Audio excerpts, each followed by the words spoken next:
Deməli, bildiyiniz kimi, Elm və Təhsil Nazirinin əmri ilə yaxın günlərdə təhsil proqramlarının yenidən işlənməsi ilə bağlı yeni bir komissiya yaradıldı.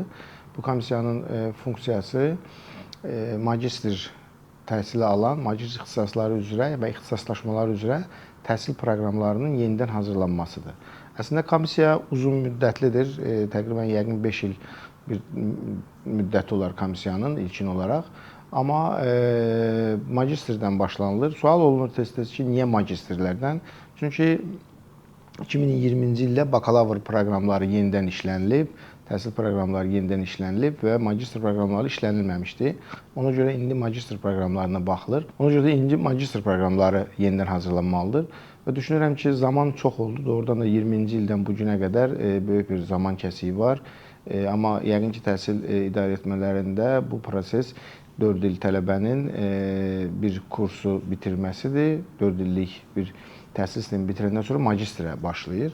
Ona görə də magistrlərin artıq vaxtıdır. Bu, yəqin ki, magistr proqramlarını yekunlaşdırandan sonra yenidən biz bakalavr proqramlarına baxmış olacağıq və yenidən onların üzərində işləmiş olacağıq. Ümumi komissiyanın müxtəlif sektorlar üzrə bölünmüş yeni komissiyaları var. Və biz təhsil komissiyasındayıq. Hörmətli rektorum, əziz dostumuz, dəyərli professorumuz Cəfər Cəfərov ali məktəblər tərəfindən həmsədr. Mən isə əmək bazarı tərəfindən həmsədr olaraq təyin edilmişəm. Birinci bunu deyim ki, Təhsil Nazirinə, ümumiyyətlə Təhsil Nazirliyinin rəhbərliyinə bu düşüncəsinə görə təşəkkür düşür. Çünki həmişə bu cür proqramları ali məktəblərimizdə tədris aparan şöbələr, bölmələr, sektorlar, departamentlər həyata keçirir. Amma bu il ilk dəfə təhsil proqramlarına müxtəlif sahələr üzrə, istər təhsil sahəsi üzrə, istər iqtisadiyyat, istər texnologiya sahəsi, istər qida sənayesi sahəsi üzrə təqribən 10 komissiyanın içərisində hər birinin həm ali məktəbdən bir rektor tərəf nümayəndəsi həmsədr olur, həm də əmək bazarında böyük bir təcrübəsi olan bu sahənin aparıcı şəxsləri komissiyaya həmsədr kimi təyin olunublar. Bu əslində faydalı və səmərəli olacağını düşünürəm. Niyə? Artıq bizim bir neçə iclasımız keçib və iclasın da formatlarında görürəm ki, doğrudan əmək bazarının burada olması çox düzgün, yerində və vaxtında verilən qərardır.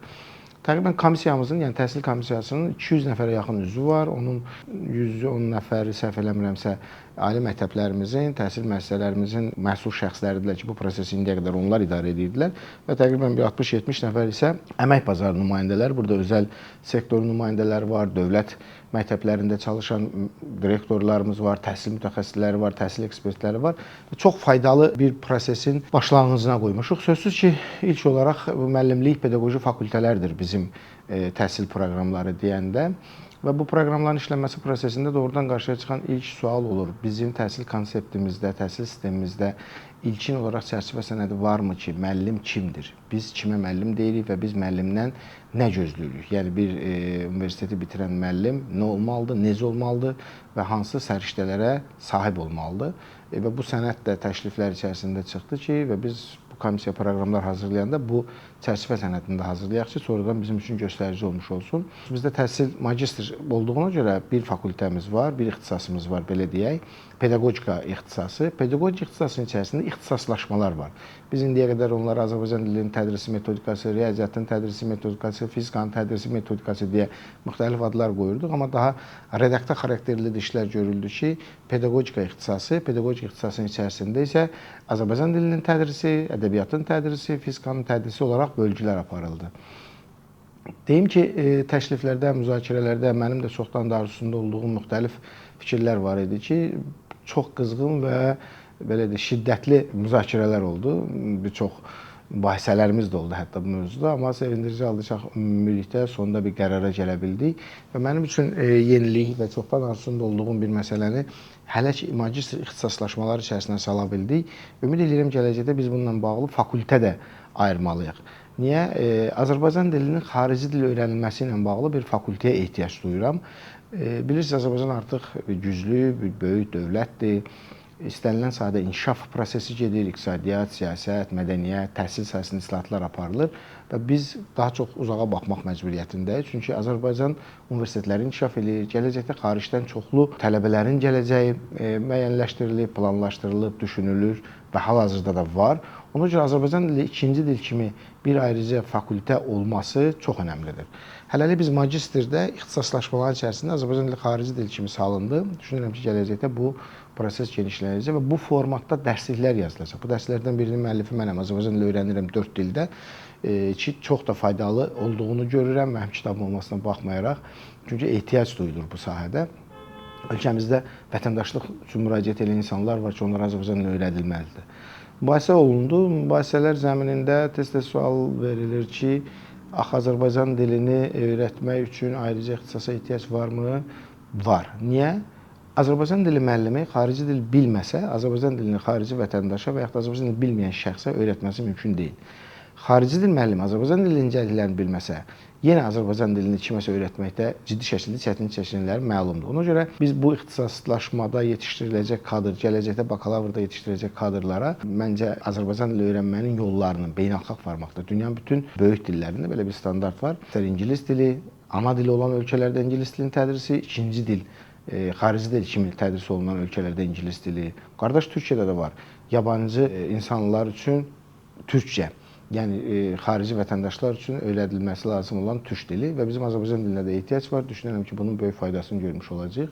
Bundan başqa atılan addımlardan, gəldiyimiz müzakirələrdən, yaxşı nəticələrdən mənə görə biri də budur ki, magistr ixtisaslaşmasında Azərbaycan dili və ədəbiyyatın tədrisi həmişə bir gedibdir.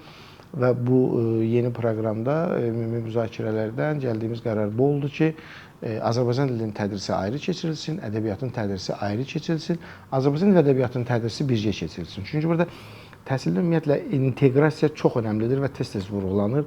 Hətta digər fənlərdə riyaziyyat, fizika, riyaziyyat, informatika, fizika, riyaziyyat, kimya, biologiya kimi fənlərin birləşməsinə maraqlıdırlar. Hətta bəzi beynəlxalq məktəblərdə riyaziyyat, fizika, informatika bir yerdə, yəni bir müəllim yetişdirib, gələcəkdə onun müxtəlif fənlərin tədrisinə getməsi yönləndirilmiş olur. Sözsüz ki, bu təhsil sisteminin inkişafından çıxan hadisədir. Niyəsini deyim, bu da bir mübahisəli məsələdir ki, məsələn, riyaziyyat, fizika, informatikanı bir diplomda alıb, sonra bu riyaziyyat mı tədris eləyəcək, fizika mı tədris eləyəcək, informatika mı tədris eləyəcək sualı çıxmış olur.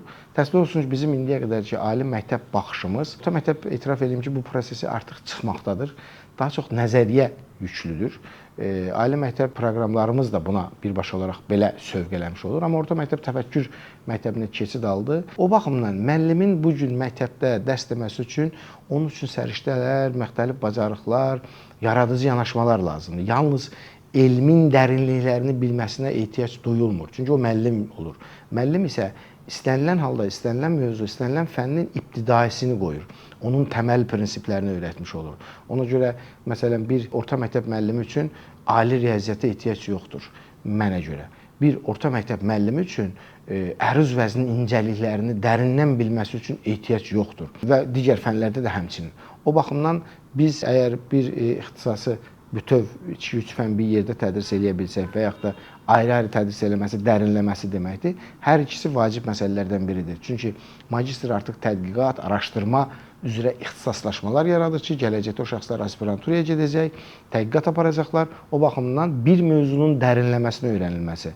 Buna biraz diferensiyasiya deyə bilərik, ayırıb daha dərindən tədqiq eləmək. Amma bir də orta məktəbdə tədrisində isə disiplinarası əlaqələrin möhkəm olması, inteqrativ mühitin yaradılması baxımından biz buna bu cür yanaşmalıyıq. Və dünya təhsil sistemində dəyişiklik olur və təhsil proqramlarının dəyişilməsi də bizim ölkədə 5 ildən bir nəzərdə tutulur. Amma mənə görə bu 5 ildən bir yox, bu heç olmasa 3 ildən bir dəyişilməlidir.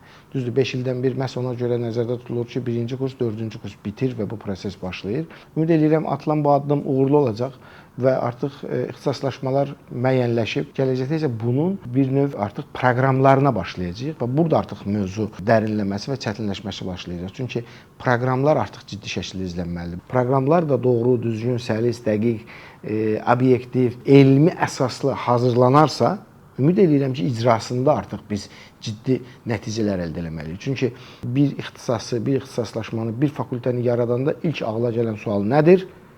Kadr kimdir? Bu dərsi kim tədris eləyəcək? Məsələn, yeni ixtisaslaşmalardan biri təhsildə insan resursları.